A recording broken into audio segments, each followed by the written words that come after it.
Sand wrote of Chopin, "I care for him like a child, and he loves me like his mother." So it sounds to me like whatever romance that there had been was probably gone well before they got back home. Hello, welcome to the Heart of the Piano YouTube channel. I'm Bob Rose.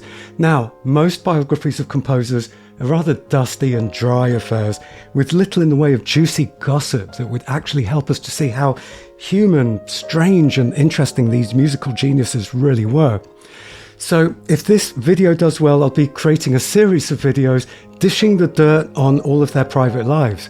Now, Chopin seems to be a little bit of an exception here because respectable biographers can be disturbingly interested in his sex life.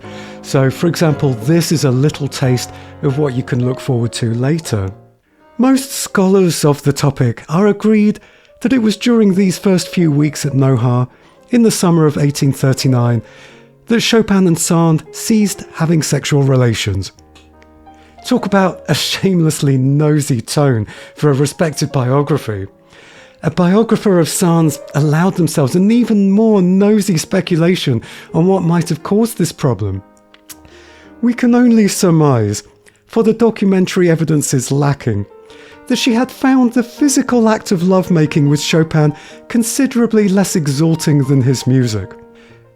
But I'm not just going to be regurgitating what the books say. I spent a lot of time examining the proposal that Chopin was in fact gay, and asking if most historians and biographers have been willfully burying their heads in the sand about this, or even actively gaslighting us all about his relationships with women. Anyway, to get to the drama, heartbreak and chaos of Frédéric Chopin's life, we need to go back to the beginning, because Chopin the adult makes a lot more sense once you see what shaped him as a child. Caught between social classes, shaped by strict ideas of respectability, and living under the constant shadow of illness. That's where you find the roots of all sorts of later things. The debts for the vanity of a carriage and white gloves, the outrage when Liszt used Chopin's flat to sleep with a woman, and the heartbreak of an engagement being called off because Chopin was seen as too ill to marry. So, to set the scene for Chopin's origins in Poland, his father was actually from French peasant stock, and Chopin's paternal grandfather made wooden wheels for a living back in France. So quite humble origins. But after Chopin's father arrived in Poland, he worked his way up and became a tutor in French to an aristocratic family. There, he married the housekeeper, Chopin's mother, whose own aristocratic family had fallen on hard times. She was even distantly related to their employers. So this was the socially complicated world that Chopin was born into in 1810. French peasant roots on one side, broke Polish aristocracy on the other, and high society all around him. And not long after Chopin was born, the family got a real step up. His father landed a much better teaching job, and once the family began taking in boarders as well, they could afford to move to a fashionable part of Warsaw. These student boarders meant that Chopin grew up around and formed close friendships with sons of the Polish aristocracy. So from very early on, he's living in this awkward in-between state, close enough to high society to feel part of it, but never quite secure enough to forget that he wasn't fully born into it. And then his own talent pushed him even further into that world. As a child prodigy, Chopin was being invited into aristocratic salons on a regular basis, and he even played for the Tsar of Russia, who rewarded him with a diamond ring. So from a very young age, he's surrounded by outrageous wealth and status, close enough to move among it all, but never quite able to forget that his own family didn't quite have the bloodline to match. So that must have done something to him. For example, look at his lifelong absolute obsession with keeping up high-class appearances. And that whole background also helps to explain so much else about the adult Chopin. The meticulousness, the obsession with manners, and the complete horror of anything crude or unseemly. Now, remember the boarders who were staying at the Chopin house? One of them, Titus Wojciechowski, is going to matter a lot. Now, The Lives and Times of the Great Composers, great book, says Chopin had an adolescent crush on him, and then adds rather suggestively that the correspondence might point to something more intense.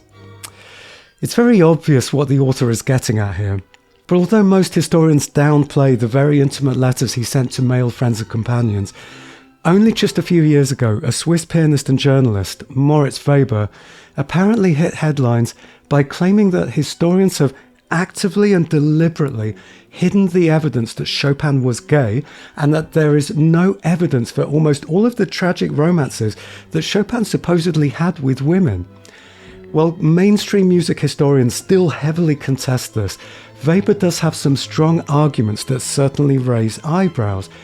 He argues that translators have deliberately scrubbed the gay implications from Chopin's published correspondence by swapping original Polish masculine pronouns for feminine ones in both English and French texts.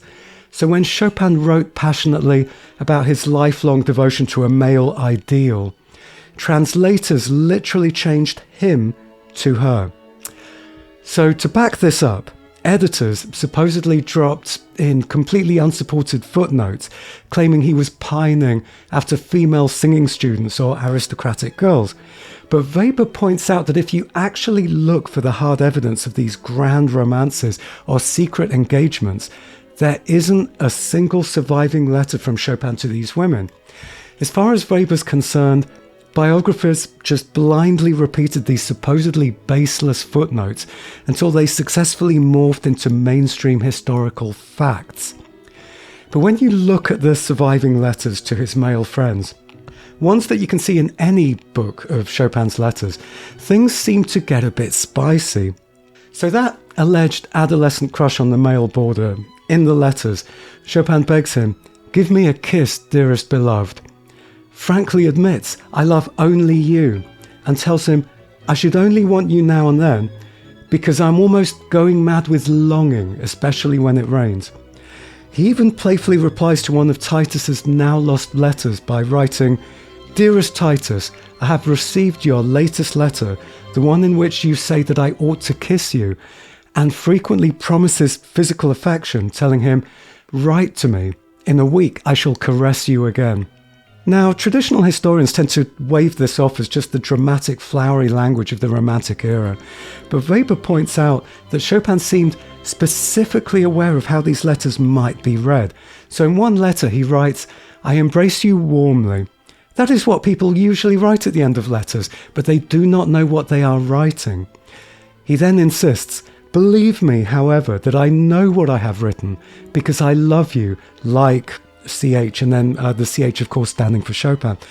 Weber also argues that a quick look at the letters of Chopin's male contemporaries, like the poet Adam Mickiewicz, shows that other men absolutely were not writing to each other in this way. Now, to be completely fair to mainstream Polish historians, they do have a serious counter-argument here. They fiercely argue that Weber is looking at 19th century Poland through a very modern Western lens, because romantic male friendships in the Romantic era, could be incredibly intense, emotional and physically affectionate. And if you look outside of our own modern Anglo-American awkwardness, around male affection, this isn't hard to believe at all. Personally, I've done a lot of traveling in cultures outside of Europe and America, and in some of those countries I was regularly shocked at the level of public affection between men. So even in countries where homosexuality can be punishable by death, for example, you still see men walking down the street holding hands and watching sunsets with arms around each other's shoulders. This is just completely normal for heterosexual men in those places, because what's taboo there often is not male affection at all. It's actually open emotional intimacy with your wife a lot of the time. Marriage can be much more about children, cooking, and maintaining the household for women, while emotional intimacy for men happens much more openly between themselves and their male friends. So historians point out that in Polish Romanticism, in a similar way, there was something called the cult of friendship, where the pure spiritual brotherhood between male friends was considered the absolute highest most exalted form of love, friendship, often placed intellectually way above physical relationships with women. They also point out that if you look at the letters of other Polish poets of the era, they were actually writing to other men with intense, passionate devotion. So, for example, one poet in Chopin's time who had well-documented relationships with women wrote to a male friend, "I loved you, I love you," and said the other man had seen him weep and grow tender. He also admits that alone in his room, thinking of this other man, he often cried. In another letter, he thanks his friend for placing the kiss of a friend on his forehead, and the other friend himself signs off one letter with, "I embrace you." So to a Polish historian, this is just the standard, highly dramatic language of a 19th century Polish bromance. But personally, even after all that, I still don't really buy it. I can believe that these examples are just flowery expressions of innocent, close male friendships. While other Polish men were writing highly philosophical letters about their souls being fused together, Chopin was writing about bodies. He wasn't just talking about a spiritual bond, he was writing about being almost going mad with longing because it was raining. He was writing about physical caresses and physical kisses. When you combine that visceral physical language with the lack of evidence for female lovers, and we'll get to this later, Weber's theory starts to become increasingly persuasive. Weber also argues that this wasn't all just some aberrant teenage phase, as so many biographers have condescendingly stated. He points to evidence of intimate relationships with men in Chopin's adult life as well. So take Julien Fontana, the fellow pianist and longtime flatmate who lived with Chopin in Paris for at least 2 years. Chopin affectionately addressed him as Moja Julician. Apologies if I've pronounced that wrong, but it's basically a cheeky feminine pet name, while occasionally referring to himself using feminine forms or the nickname Mademoiselle He. Weber also points to an odd little letter Chopin sent Fontana from London with a bizarrely specific reference to the city's grand urinals. It's an earthy, unfiltered side of the famously stuffy composer, and Weber suggests it could even be a veiled reference to cottaging, though, of course, that's purely an inference rather than any kind of concrete proof. But it wasn't just flatmates. Chopin also had an open invitation to stay at the chateau of the Marquis Astolphe de Custine, a man whose private life was the talk of Paris because he openly lived then in a ménage à trois with 2 other men. Scandalous in that time. Weber notes that this was far more than just a casual holiday invitation. Custine and his Polish lover sent letters to Chopin explicitly promising that they would be almost entirely alone and offering the composer a private room, complete freedom, and what Weber argues is the most significant detail, a promise of complete discretion. And then there's the tantalizing mystery of the letters we can't read. So to explain why there isn't even more explicit evidence, Weber argues that when Chopin's letters to men became a bit too revealing, earlier editors literally drew heavy crosses over those lines to make them illegible. However, we really do need to remember that this is dangerously tenuous evidence on Weber's part, because we literally can't read what is underneath that ink. He's making a massive assumption that those scrubbed out lines were explicitly romantic or sexual. It's entirely possible they were just mundane personal details or politically sensitive comments. Anyway, now back to looking at how Chopin was so shaped by his childhood. It's really interesting to notice how apparently Chopin's father deliberately concealed his true humble origins and actively promoted the belief that he was of noble Polish descent. It's highly unlikely that aristocratic families would have hired the son of a French peasant to educate their children, so this deception may have felt less like vanity than practical survival. You can imagine, though, the subconscious psychological effect that this might have had on the young Chopin. He grew up with a father who was anxious about appearances, terrified of gossip, and constantly warning him not to give anything to talk about. That deeply ingrained paranoia about what polite society thought of him followed Chopin into adulthood and could explain his absolute pearl-clutching disgust when his friend Franz Liszt had the audacity to borrow his flat to sleep with a woman. To Chopin, who was constantly terrified of losing his precarious footing in high society, this wasn't just a little bit of cheeky fun, it was a horrifying breach of decorum that threatened his meticulously managed reputation. It's probably the exact same class anxiety that drove him to plunge himself into debt just to keep up the appearance of a wealthy aristocrat. He was terrified of looking poor. As he admitted to a friend about his high-flying life in Paris, "You will undoubtedly think that I am on my way to making a fortune. Don't be deceived. My cabriolet," which is his carriage, "my cabriolet and white gloves cost more than I make." And that's not even taking into account elegant apartments and the running tabs he kept with a perfumier, shoemaker, hatter and tailor. A friend said of him that he turns all the ladies' heads and makes all their husbands jealous. He is à la mode. No doubt we shall all soon be wearing gloves à la Chopin. And we also have this description of his dress sense. His shirts, boots and other things were of the neatest. In fact, he was a petit maître, more vain in dress than any woman. So perhaps the most extreme and frankly tragic internalization, perhaps tragic is a bit strong, but anyway, internalization of this need to appear perfectly refined was his absolute horror of his own bodily functions. He was so desperate to maintain his elegant image that the very idea of sweating physically repulsed him. Georges Sand described this vividly in a brilliantly revealing anecdote. Chopin is absolutely astonished to see himself sweat. He is desolate over it. He claims that no matter how much he washes, he still stinks. We laugh until our eyes are full of tears to see such an ethereal being not wanting to admit that he sweats like everyone else. If people knew that he sweated, he would never live it down. He reeks of eau de cologne, but we all tell him he smells like a carpenter, and he dashes off to his room as if to flee from his own odour. But there was another shadow hanging over Chopin's childhood too, and this one was much darker than gossip or manners. It was illness. In the early 19th century, consumption, as tuberculosis was known at the time, was everywhere, and it tore through the close-knit world that he grew up in. He likely contracted it in childhood, and it became the tragic backdrop to his entire existence. He watched it gradually kill his sister, who died when he was 17.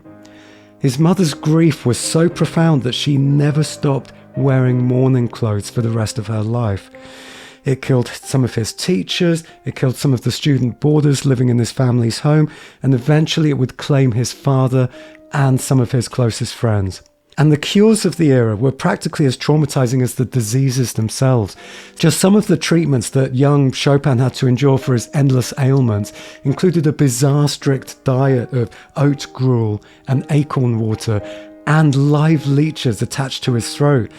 When his sister was dying, he had to watch as doctors covered her in leeches without end, along with agonizing plasters designed to deliberately cause blisters, which was a common treatment for TB at the time. In one letter to a friend, he wrote about his sister, "All this time she has been eating nothing.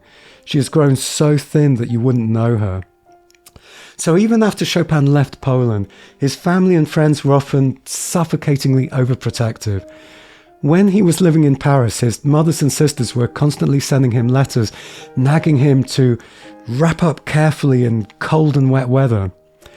The mother of some of his childhood friends would write to him, scolding him to look after his health and wear thick woolen socks indoors. Meanwhile, his father and a close friend kept badgering him to wear thick boots in the winter, advice he completely ignored because he was far too much of a vain, image-obsessed dandy to ruin a perfectly tailored outfit with clunky footwear. It's really not surprising that Chopin suffered from an intense hypochondria as a result of all of this. One of Georges Sand's letters described poetically that he was worrying like all sickly people and burying himself in advance all the time with a certain relish. Now, getting back to that young boy, surrounded by outrageous wealth and status, usually when a 19th century family realised that they had a child prodigy on their hands, they put them straight to work. The era was packed with ambitious parents dragging their talented kids on exhausting money-spinning tours to cash in. But remember how Chopin's father invented an aristocratic background for survival in his new country. To him, the idea of being a professional musician felt socially demeaning and definitely not the life of a respectable gentleman. So he laid down a strict rule for his son. Young Frédéric was absolutely forbidden from playing commercial concerts for money. Instead, he was only allowed to show off his talents at high society charity events. And that one parenting decision profoundly shaped not only Chopin's self-image, but his whole attitude to money, performance, and professional life. Because he was never handed a fee, he was never treated like a hired tradesman. He never had to shuffle in through the servants' entrance with the caterers. Instead, he was invited into palaces and salons as a distinguished guest, mingling as an equal. From a very young age, he learned exactly how to navigate the highest echelons of society. He learned how to talk to dukes, how to charm countesses, how to dress immaculaately, and how to carry himself like he really belonged there. He carried that aristocratic self-image right into adulthood, and it gave him a massive, lifelong aversion to acting like a working professional. He absolutely despised the typical hustle of a working musician. Years later, when he was in London, he was appalled by the English tendency to view music merely as a trade. Instead, he prided himself on refusing to stoop to the level of his peers, bragging in a letter that high society treated him as a grand seigneur, specifically because he maintained his elegant appearance and refused to carry tacky business cards advertising that he gave lessons or that he was available for evening parties. And he hated the idea of commercial concerts. When he made his big debut in Vienna, he stubbornly refused to take a single penny for it. Years later, when friends finally twisted his arm into giving a concert in Paris, the commercial aspect horrified him so much that he insisted on having no posters, no programs, and wanted absolutely no one to even talk about the event. He didn't even want public ticket sales. His concerts had to operate more like exclusive private invitations for a select circle of the elite. Because he saw himself as an aristocratic guest rather than as a hired entertainer, things got really awkward if a host dared to treat him as a working professional. On one famously awkward occasion, a wealthy host demanding that Chopin play a little trifle for his guests, making it obvious that the performance was the expected payment for the dinner that he'd just consumed. But Chopin just looked at him, faked a weak voice and a coughing fit, and cut him down with, "Ah, sir, but I have only eaten very little." Anyway, now that we've had a good look at how Chopin's childhood influenced the rest of his life, let's look at Chopin's love life.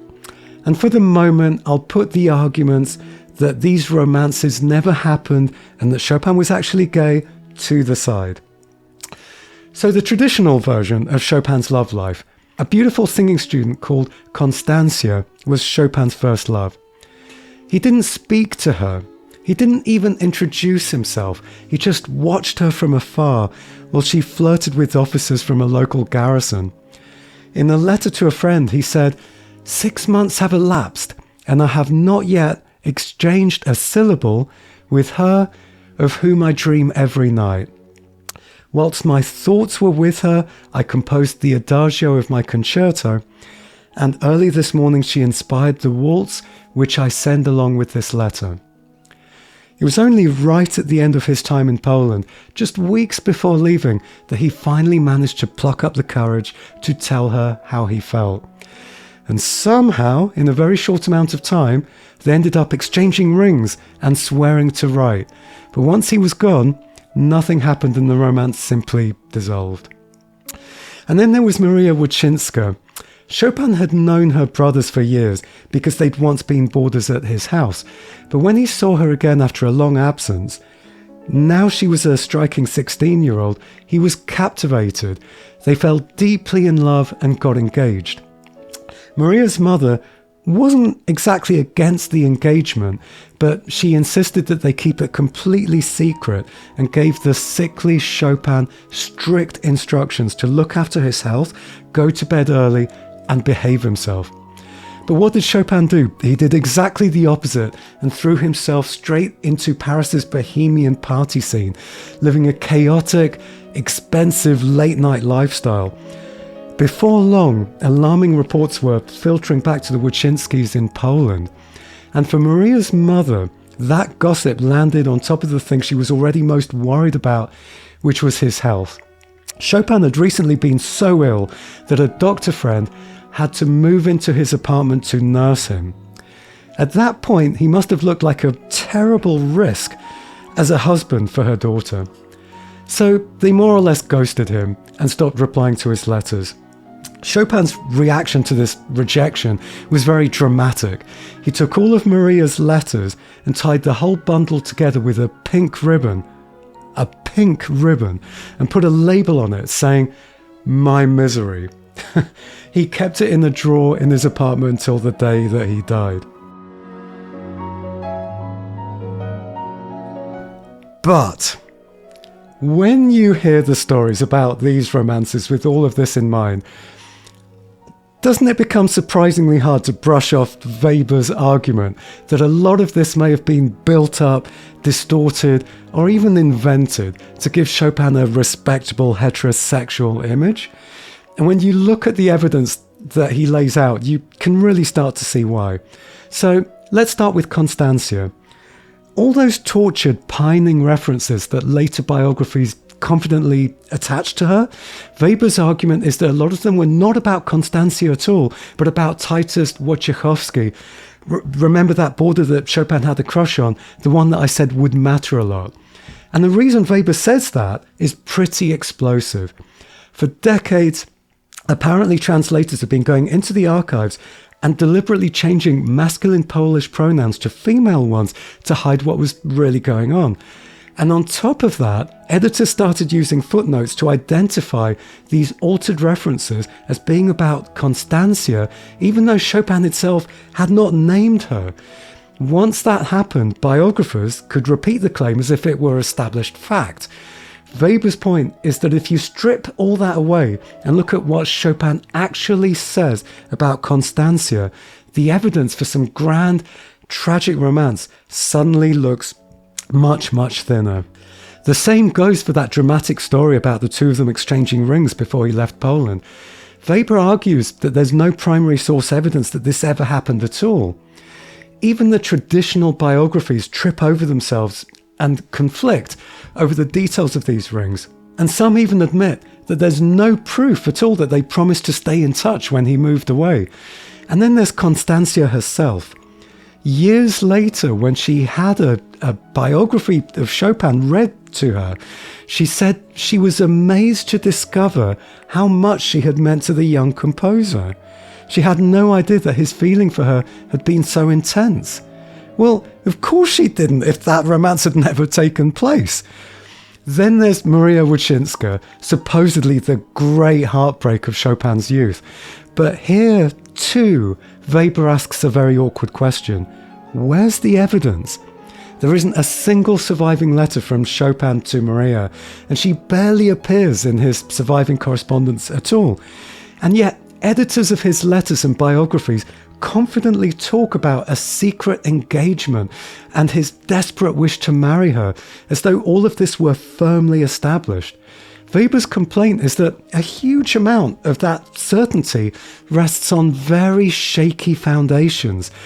Second-hand family recollections, vague conjectures, and footnotes that got repeated so often that they began to sound like proof. And what about the famous bundle of letters tied with a pink ribbon and labelled "My Misery," which has so often been treated as the ultimate symbol of his heartbreak over Maria? Weber's point here is awkwardly simple. Nobody can actually prove that Maria's letters were ever in that bundle. Chopin never once mentioned keeping Maria's letters tied in a ribbon. But do you know whose letters he did talk about keeping in a ribbon? Titus Wojciechowski. Chopin literally wrote a letter to Titus saying, "I keep your letters as one keeps a beloved's ribbon. I have a ribbon. Write to me. In a week I shall caress you again."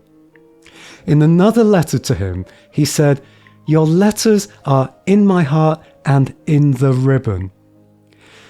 Bearing this in mind, doesn't it look more likely that the famous My Misery bundle actually contained his letters from Titus?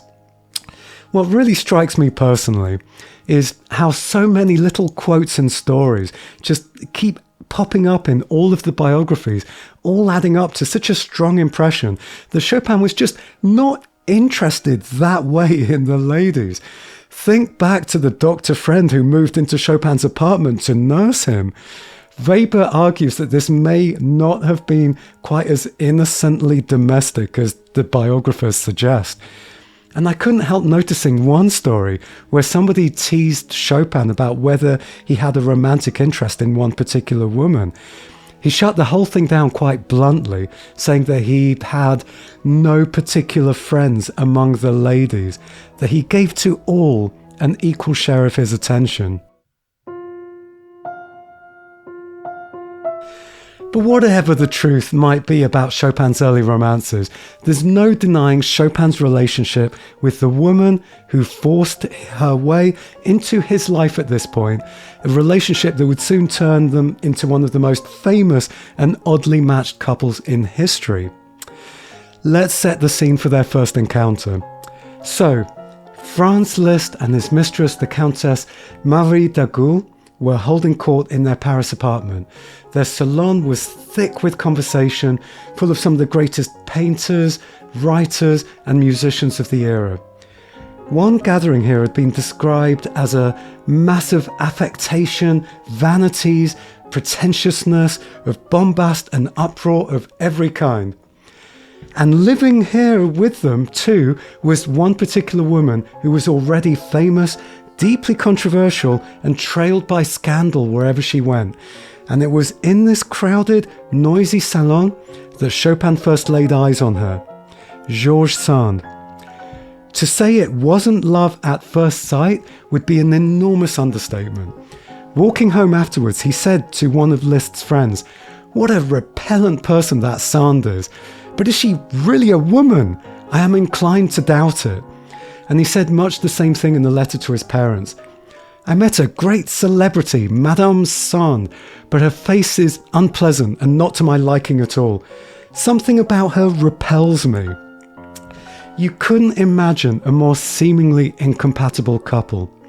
Chopin was frail and skinny. At this time, he was 5'7" tall and weighed only 45 kilograms. He was an immaculate, meticulous dandy who spent a fortune on white gloves and was a genuine connoisseur of high society women's fashion.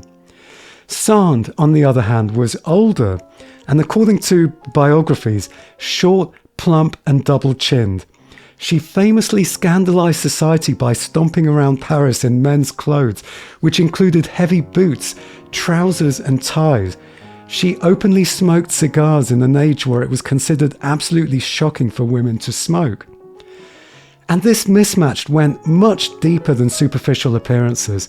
Sand was internationally notorious for several novels that scandalously attacked the institution of marriage and heavily promoted free love. They caused an absolute sensation. To the guardians of public morals, her name was synonymous with libertarianism, revolution, and the breakup of family life. One book had been denounced as a work of lewdness and cynicism, and in England she was regarded with peculiar horror as a symbol of immorality. Her real life mirrored her fiction with a string of high-profile affairs, including an alleged lesbian relationship with a famous French actress. Because she aired her private life so publicly, she was widely considered a shameless object of scandal and bore a reputation for licentiousness and nymphomania.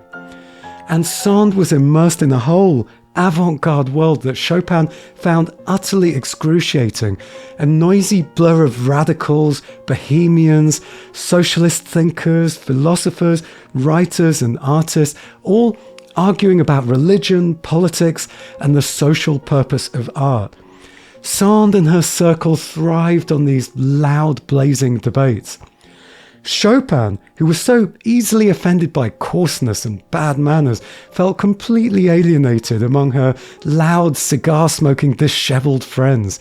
He thought all their grand talk about humanitarian art was ridiculous and would often sit there puncturing their earnest speeches with dry little bursts of mockery. Sand was an outspoken radical, fiercely critical of marriage, sympathetic to the working classes, and deeply committed to egalitarian ideas. Chopin, by contrast, was instinctively conservative, attached to rank, refinement, and the world of courts and aristocratic society. He had no patience for socialism, little interest in lofty talk about the common people, and in private letters could be sharply snobbish and judgmental, throwing out sweeping remarks about Russians, Germans, Austrians, the British, Jews, and pretty much whoever else happened to irritate him. And then there was the sheer gap in life experience. Sand was already in her 30s and had been married, separated, and had 2 children. Plus all those love affairs. Chopin was still in his 20s, and for all his intimacy and aristocratic circles, incredibly sheltered by comparison. But somehow, a couple of years after that unpromising first meeting, and having had several lovers even during this short time, Sand decided she just had to have him. At a soiree, she made her move and dashed off a note for Chopin saying, "I adore you." By chance, the same French actress she'd once allegedly had an affair with was sitting right next to her, grabbed the pen and playfully added, "And me too." Chopin kept this treasured note in his pocketbook for the rest of his life. So obviously meant a lot to him. And over the following weeks, they began spending more and more time together. But Sand quickly became frustrated when the relationship approached the physical. She was so baffled by his prudishness that she poured her exasperation into a giant sprawling letter to a friend that was over 6,000 words long. So, in some of her own words, "Up until then, I considered it fine that he refrained out of respect for me, out of timidity, or even out of faithfulness to another. But at your house, just as he was leaving us, as if he wanted to conquer some temptation, he said 2 or 3 words which did not agree at all with my ideas. Like a prude, he seemed to scorn whatever was not refined about the human body and to blush because of temptations he had had. It was as if he were afraid of soiling our love by being carried away any further. I can't remember exactly what he said, but I think it was that certain actions could spoil the memory. Now, wasn't that a stupid thing for him to say? Did he really mean it? Who is the unfortunate woman who has left him with such impressions of physical love? Did he have a mistress who was unworthy of him? Poor angel. They should do away with all women who defile in men's eyes the most respectable and holy thing in all creation, that divine mystery, the most serious act in life, the most sublime thing in the universe. It is this manner of separating the spirit from the flesh that makes convents and brothels necessary. Wow. But Sand soon had her way and was writing to a friend about the delicious exhaustion of a happy love affair. Within just a few months, the refined aesthete and the trouser-wearing radical were now in a serious relationship. There was a big problem though. She was already living with another man called Malafia, who was her children's tutor. Sand's strategy for handling the messy overlap was simply to send him away for 2 weeks, believing it would be easy to let him down gently when he returned. But he did not take it well. The stories vary wildly. Some accounts say he stalked Sand and Chopin with violent intent. Some say he had a knife. Others say he tried to break down Chopin's door with threats of violence. And in the wildest versions, he even tried to shoot at them with a pistol. Some accounts go further still and say that Malafia challenged Chopin to a duel, which he had to be talked down from. Now, most biographers claim that to get away from Malafia, Chopin's Sand and her 2 children then made a quick escape. This is the part of the story where we get to their infamous and disastrous trip to Majorca. But I personally searched and can't find any evidence for this in the primary sources, that they left purely to get away from Malafia. In fact, Sand later said about this trip that she rushed to leave because the cold and damp was becoming more and more harmful to Chopin's health. Majorca had been recommended to them as an idyllic, warm and comfortably remote island, and Sand had already been planning to spend the winter abroad for ailments that had been affecting both her and her son. Anyway, so they left, but they arrived at the worst possible time.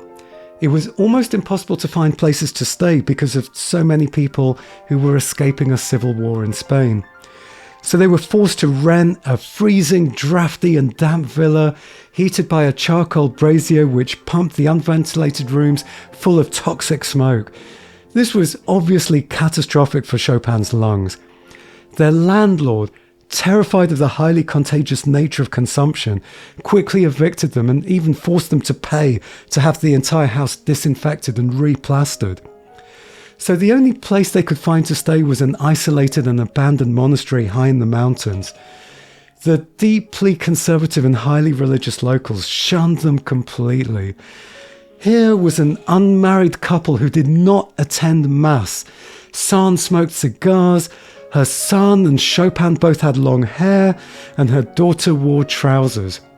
Sand later said of this that it was thought disgraceful that a girl 9 years of age should scour the mountains disguised as a man. It also got back to the locals that Sand kept bizarre, unholy hours, sleeping away the daylight and staying up all night writing while smoking cigarettes. So the villagers shunned them and made them pay exorbitant prices for food and provisions. The local food made Chopin violently ill, so Sand had to buy her own goat and sheep, which she milked herself to be able to give him the milk diet that a local doctor had prescribed. It was a grueling, terrifying time for them. The supposedly idyllic Mediterranean weather had collapsed into an endless onslaught of torrential rain and freezing winds. Sand wrote, "As the winter advanced, sadness more and more paralysed my efforts at gaiety and cheerfulness. The state of our invalid grew always worse. The wind wailed in the ravines. The rain beat against our windows. The voice of the thunder penetrated through our thick walls and mingled its mournful sounds with the laughter and sports of the children. We felt ourselves prisoners, far from all enlightened help and from all efficacious sympathy. Death seemed to hover over our heads to seize one of us, and we were alone in contending with him for his prey." But it was in the middle of this freezing, spooky and unsettling environment where Chopin sat at a painfully out-of-tune local piano and wrote some of his best music, including the 24 Preludes. So they finally gave up and fled back to France, but the only boat they could get was full of live pigs. It's almost darkly funny to imagine the famously fastidious Chopin, who'd been complaining in letters about his hair being a mess and not having his white gloves in Majorca, now trapped among squealing pigs and the stench of manure. If it wasn't for the violent, agonizing fits he suffered during the journey, where he was described as spitting bowlfuls of blood. Now, most biographies of the great composers aren't usually lurid and gossipy, but I was incredibly amused to read this passage from one of the most respected books on Chopin's life, referring to the period just after they got back to Sand's country estate from Majorca. Most scholars of the topic are agreed that it was during these first few weeks at Nohar, in the summer of 1839, that Chopin and Sand ceased having sexual relations. Talk about a shamelessly nosy tone for a respected biography. A biographer of Sand's allowed themselves an even more nosy speculation on what might have caused this problem. We can only surmise, for the documentary evidence is lacking, that she had found the physical act of lovemaking with Chopin considerably less exalting than his music. This in itself is not surprising, given her lusty appetite, the coughing to which he could be reduced by the slightest exertion, and his cadaverous physique. So, if we're going to be really nosy in this way, let's look at what's happened since they met. Sand gives him her "I adore you" note. She pursues him. He's reluctant to let things get physical, but he ends up apparently sleeping with her. This takes place in the space of a few months. Then they go to Majorca, where it's highly unlikely that they're regularly physically intimate, given Chopin's extreme ill health and the sheer stress and misery of the trip. Then they get back to Nohar, and scholars at this point think they ceased having sexual relations. What made the scholars think they were ever having much in the way of sexual relations? So, on their journey home from Majorca, Sand wrote of Chopin, "I care for him like a child, and he loves me like his mother." So it sounds to me like whatever romance that there had been was probably gone well before they got back home. Looking back at their relationship, Sand later recalled that, "I felt frightened by the new responsibility I was taking on. I was not deluding myself that this was romantic passion. What I felt for Chopin was a warm and genuine kind of motherly devotion," and lamented, "For 7 years I lived like a virgin with him and with the others. I made myself old before my time." So, although they did seem to settle down into a functional, if celibate, codependent relationship for the next few years, with Sand very much having the maternal role, tensions gradually grew. Around a year before her written complaints about having lived like a virgin, her frustrations were starting to come out in hilariously dramatic ways. She began writing a new novel, Lucrezia Floriani, which was a painfully obvious, thinly veiled account of their relationship. Let's examine the evidence for these links. Lucrezia is a famous worldly woman whose brilliant career is known across Europe. She's older than her lover by their exact same 6-year age gap, has children, and a long history of numerous love affairs. In the novel, Lucrezia is described as being small and slightly plump. A famous poet had described Sand exactly as too short and plump. Lucrezia's lover is Prince Karol, that's spelled with a K, who comes from Eastern Europe, has a Polish name, and is obviously an aristocrat. It might be just worth pointing out a quote from Liszt describing Chopin at this point. His bearing had so much distinction, and his manners such a cachet of good breeding, that one naturally treated him as a prince. In the novel, Prince Karol is sickly, effeminate, frail, and plagued by terrifying nightmares and feverish swoons. And by the way, Chopin had well-documented night terrors. So in the story, Prince Karol is desperately ill, and he's not responding to any medicines or treatments. What he needs is the love of Lucrezia, so she sacrifices herself for him. The quote in the book is, "I will love him," she promised, "but it will be as his mother loved him." But in the end, Lucrezia complains of being murdered with pinpricks by Karol's neuroses, She loses her beauty under the heavy burden of his demands and eventually dies of sorrow and exhaustion. A very dramatic touch. At one point in the story, a character points out that a relationship between a conservative, chaste, young aristocrat and an older, democratic bohemian mother is inherently doomed. And one of the other central themes of the novel is a jealousy between Prince Karol and Lucrezia's children. In the story, the prince takes a strong dislike to them and becomes intensely annoyed to find them constantly getting between him and their mother. This will become an incredibly important point, and we'll come to that soon. So, as Sand was writing this novel, she left her regular nightly output of 8 to 10 pages sitting on the table each morning for Chopin to read. But he really wasn't taking any of the hints.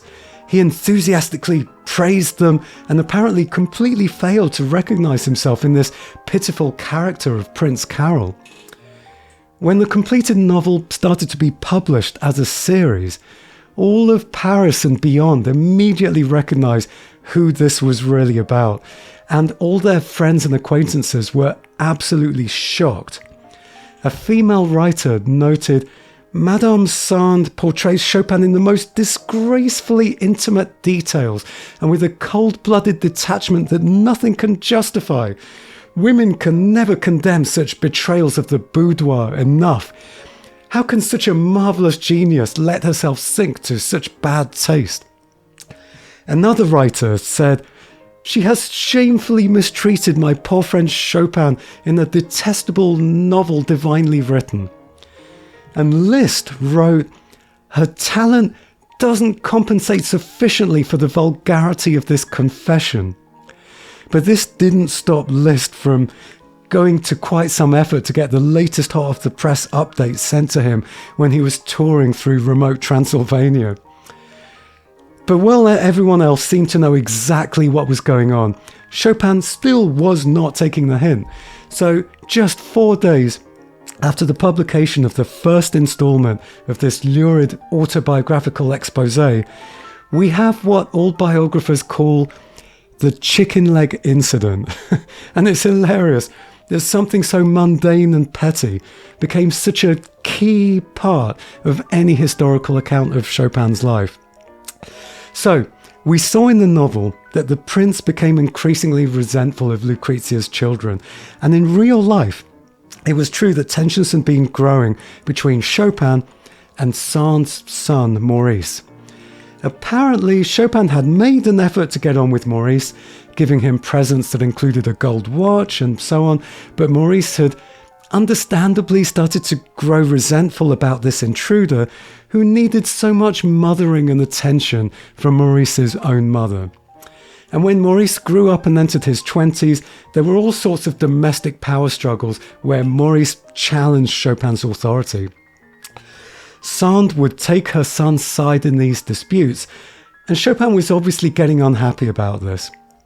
So this all came to a head this one evening when Maurice was served the chicken breast while Chopin only got the chicken leg. He reacted explosively to this sign of his status in the household. Maurice threatened to move out. Sand took her son's side, and as Sand recounted later, he hung his head and murmured that I didn't love him anymore. What blasphemy after 8 years of maternal devotion. Sand clearly had a lot she wanted to say to Chopin, but it seemed that the only way she could communicate was through the passive-aggressive writing of thinly veiled fiction and chicken. And Chopin obviously had not been getting the message. But in a letter written soon after this, Sand wrote, "It was a good thing that I got a little angry with him. It gave me the courage to tell him a few basic facts and let him know that I had had enough. Ever since then, he has behaved more sensibly." But only a month after she wrote this, the passive aggressiveness had returned, and the account of one scene in particular is like something out of a Mike Leigh film, portraying horribly awkward social embarrassment. I was thinking of something like Abigail's Party, if you've ever watched that film. Anyway, so the famous painter Delacroix had come to stay with them for a couple of weeks.